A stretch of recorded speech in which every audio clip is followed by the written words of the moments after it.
زندگی میں ہم سبھی یہ چاہتے ہیں کہ ہماری مشکلیں، مصیبتیں، پریشانیاں سب دور ہو جائیں اور ہماری زندگی میں خوشحالی آ جائے۔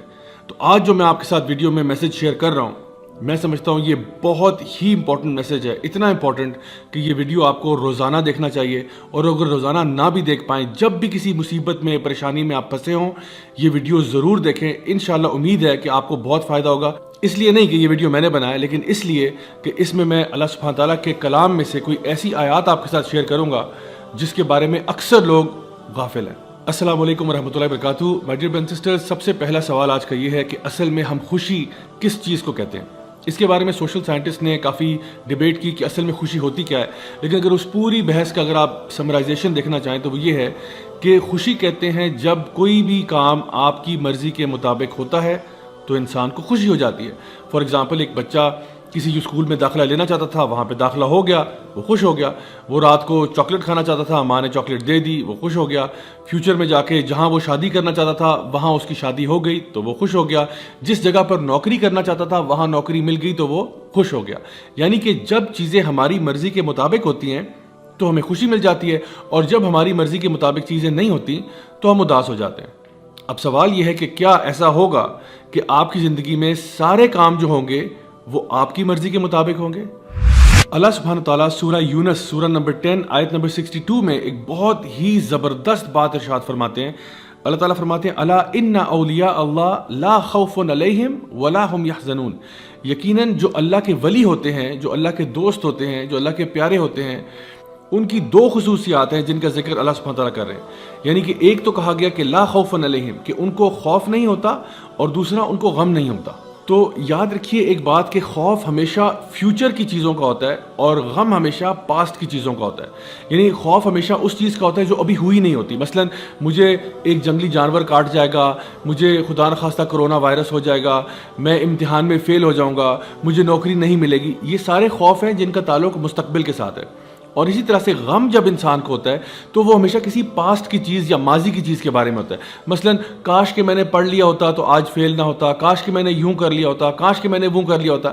یعنی انسان جب بھی غم کی حالت میں ہوتا ہے تو غم ہمیشہ گزری ہوئی بات پر کیا جاتا ہے، اور جب بھی انسان خوف زدہ ہوتا ہے تو وہ ہمیشہ کسی فیوچر کی چیز کے بارے میں خوف زدہ ہو رہا ہوتا ہے۔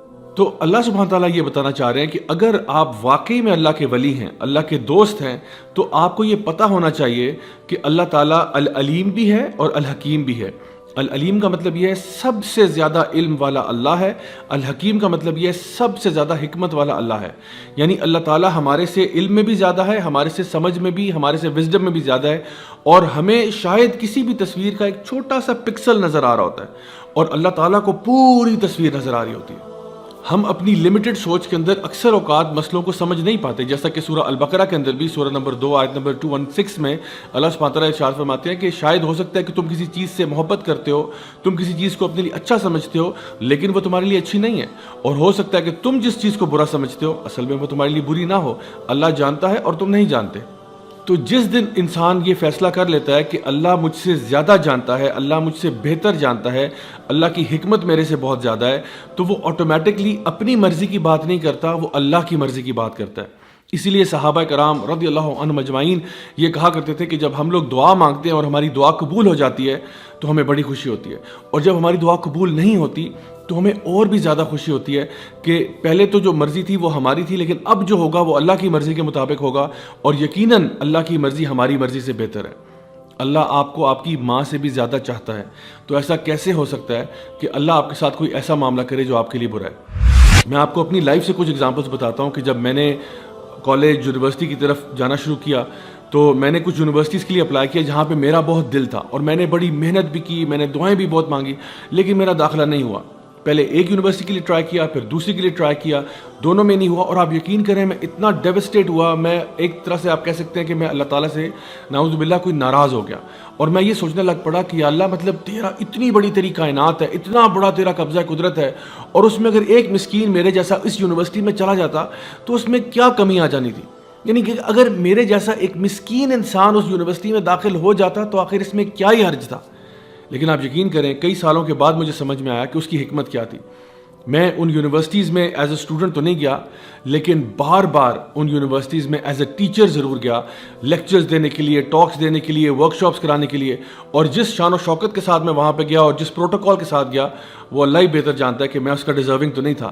لیکن میں نے بعد میں جب اس کے بارے میں غور کیا اور سوچا تو یہ خیال آیا کہ واقعی میں اس ٹائم پہ جو سوچتا تھا، اللہ کا پلان میرے پلان سے کروڑوں گنا بہتر تھا. اور ایک دفعہ ایسا بھی ہوا کہ میرا پاؤں جو ہے وہ 4 جگہ سے ٹوٹ گیا، اور وہ اسی طرح سے میں سوچتا تھا اس کے بارے میں کہ آخر اس میں کیا حکمت ہو سکتی ہے. مطلب نارمل میری روٹین چل رہی ہے، لوگوں کو پڑھانے کا سلسلہ چل رہا ہے، پڑھنے کا سلسلہ چل رہا ہے، تو یہ جو میرا پاؤں ٹوٹا ہے، کیا یہ ضروری تھا؟ کیا یہ ضروری تھا کہ یہ واقعہ پیش آتا؟ لیکن آپ یقین کریں کہ اس پاؤں ٹوٹنے کی وجہ سے 2 مہینے میں جب بیڈ ریسٹ پہ گیا ہوں تو مجھے اتنی زیادہ کتابیں پڑھنے کا موقع ملا کہ الحمدللہ میرے نالج میں اضافہ ہوا، اور مجھے معلوم ہے کہ وہ میرے لیے ادروائز کرنا پاسبل نہیں تھا. اگر آپ مجھ سے پوچھیں تو وہ 2 مہینے جو تھے میرے بیڈ ریسٹ پہ، they were some of the best months of my life. اسی طرح سے ہماری زندگی میں ایسے بہت سارے واقعات آتے ہیں کہ ہم لوگوں نے جی CSS کا امتحان دیا، نہیں ہو سکا، کہیں پہ شادی کرنا چاہ رہے تھے، نہیں ہو سک رہی وہاں پہ، کہیں اور ہم نے بزنس میں انویسٹ کیا، بات نہیں بنی، تو ہم پریشان ہو کے بیٹھ جاتے ہیں کہ پتہ نہیں ایسا آخر کیوں ہے. کبھی کبھار اولاد کے معاملے میں ہم یہ سوچتے ہیں کہ ہائے میں تو بیٹے چاہتا تھا، اللہ مجھے بیٹیاں کیوں دے رہا ہے، یا میں اولاد چاہتا تھا، مجھے اولاد کیوں نہیں مل رہی. آپ یقین کریں گے میں کچھ ایسے لوگوں کو بھی جانتا ہوں جن کی شادی کے 18 سال کے بعد، 20 سال کے بعد اللہ تعالیٰ نے ان کو اولاد دی ہے. کچھ ایسے لوگ بھی ہیں جنہوں نے بہت چھوٹے بزنس سے آغاز کیا اور 10 15 20 سال کے بعد اللہ تعالیٰ نے ان کو کروڑ پتی بنا دیا. My dear brothers and sisters, اللہ تعالیٰ آپ کے ٹائم ٹیبل کے مطابق نہیں چلتا، ہم اللہ تعالیٰ کے بتائے ہوئے ٹائم ٹیبل کے مطابق چلتے ہیں. آپ اپنے طور پہ پوری کوشش کریں، پوری محنت کریں. اگر تو اللہ تعالیٰ نے چاہا تو اسی میں اللہ تعالیٰ خیر و برکت ڈال دے گا، اور اگر اللہ تعالیٰ نے ایسا نہ چاہا تو یہ بات جان لیں کہ جو بھی فیصلہ اللہ کا ہوگا وہ آپ کے لیے بہتر ہوگا. اسی لیے اللہ سبحانہ تعالیٰ ان اگلی آیات میں ارشاد فرماتے ہیں الذین آمنوا وکانوا یتقون، کہ یہ وہ لوگ ہیں جو اللہ کے ولی ہیں، جو کہ ایمان لاتے ہیں اور تقوی اختیار کرتے ہیں. لہم البشریٰ فی الحیات الدنیا وفی الآخرہ، اللہ تعالیٰ ان کو خوشخبریاں سناتا ہے دنیا میں بھی اور آخرت میں بھی. مائی ڈیئر برادرز اینڈ سسٹرز، اگر آپ ان آیات کو سمجھ جائیں تو آپ کو یقین ہو جائے کہ جو لوگ بھی اللہ تعالیٰ کے دوست بن جاتے ہیں، نہ فیوچر کے بارے میں ان کو ٹینشن ہوتی ہے کیونکہ ان کو پتہ ہے کہ جو فیصلہ اللہ کرے گا وہ بہتر ہوگا، نہ پاسٹ کا غم ہوتا ہے کیونکہ وہ پاسٹ کے بارے میں اگر جو غلطیاں کوتاہیاں ہوئی ان سے توبہ کر کے آگے آپ جا چکے ہیں.